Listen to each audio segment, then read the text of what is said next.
Hello friends, welcome back to the my new video guys and my YouTube channel guys. Today friends we are going to talk about guys how can we set face lock in our Realme phone. Friends, you want to set your face lock in your Realme phone, so how can you set face lock?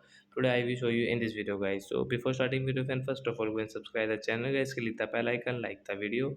So friend, now let's see guys how can we set face lock and how can we use face lock setting. So first of all guys we will on our phone setting guys. After on phone setting guys, scroll it, then click on guys your password and security setting guys. Tap here, guys click on your face lock setting. So first of all guys, we will have to set guys any lock screen password, then guys we can set face lock. So example for guys we will go with pattern, and guys I will draw pattern. So I will take this double Z, and guys you can set your according to yourself guys your pattern lock. So guys you can see this continue option guys, tap here. So guys now we will have to show our face. So guys show your face.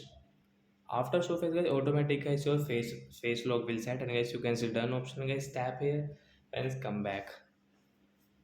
So friends, you can see guys, we have this face lock. So guys, we can unlock our phone to show our face guys, and guys, you can unlock your phone to draw your pattern guys. Both of setting means both of lock, face lock and pattern lock you can use in your Realme phone. So that's it guys. Thanks for watching the video. Bye guys.